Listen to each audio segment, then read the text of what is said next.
ছোট একটি বাথরুমে আপনারা liquid soap dispenser, soap disc holder, wall mounted toilet jet sprayer আর DC small mini 12 volt fan এইগুলি আপনারা কিভাবে লাগাবেন সেটি নিয়ে আজকের এই ভিডিওটি আপনারা দেখতে থাকুন।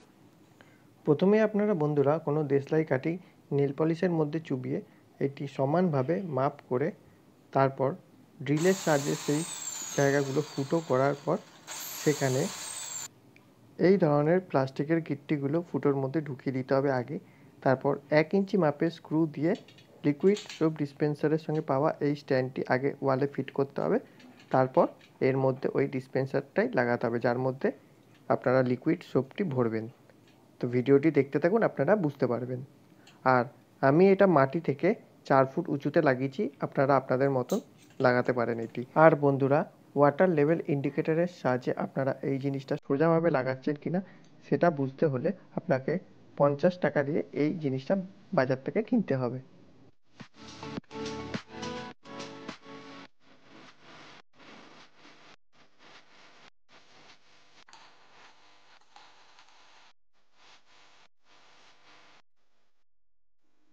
ডিসপেন্সারটি ওয়ালে ফিটিং করা হয়ে গেলে উপরের ঢাকনাটি বাঁদিকে ঘুরিয়ে খুলে এর মধ্যে লিকুইড সোপটি ঢেলে দিতে পারেন, আবার ডান দিকে ঘুরিয়ে এর মুখটি বন্ধ করে দেবেন।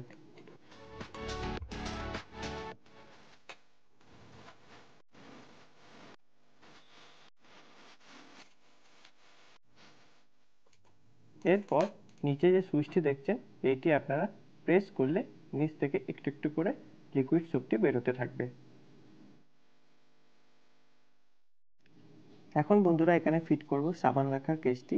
আগে এই ফুটোগুলির মধ্যে যে টয়লেট জেট স্প্রেয়ারটা ছিল তো ওই জেট স্প্রেয়ারটা একটু পাশে সরিয়ে দিয়ে এই জায়গায় সাবান কেসটি ফিট করব।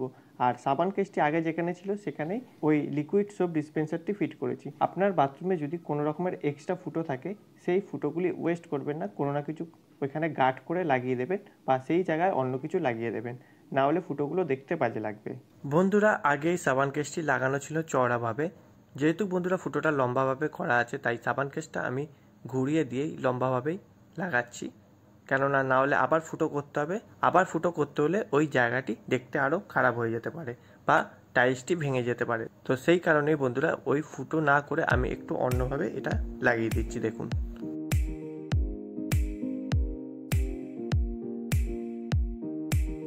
বন্ধুরা এই সাবান কেসটি দুটো পার্টে করা আছে। সামনের যেই পার্টটি যেখানে সাবান রাখা হয় এটি একটি নাটের সাহায্যে পেছনে লাগানো আছে, যেটা আমি একটু কম টাইট করে লাগিয়েছি পরে ঘুরিয়ে দেওয়ার জন্য।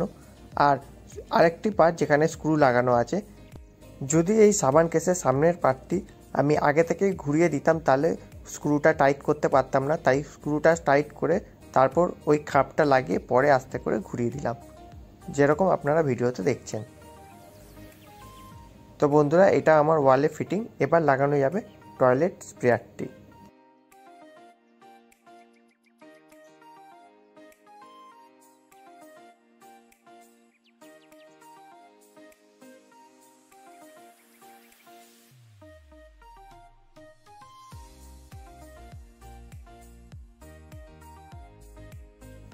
এবার বন্ধুরা টয়লেট স্প্রেয়ারের জন্য আমাকে লম্বালম্বিভাবে দুটো ফুটো করতে হলো, যেই ফুটোটা আগে সাবান কেসের জায়গায় ছিল। তো এখন এইভাবে দুটো ফুটো করার পর টয়লেট স্প্রেয়ারটিও লাগিয়ে দেবো।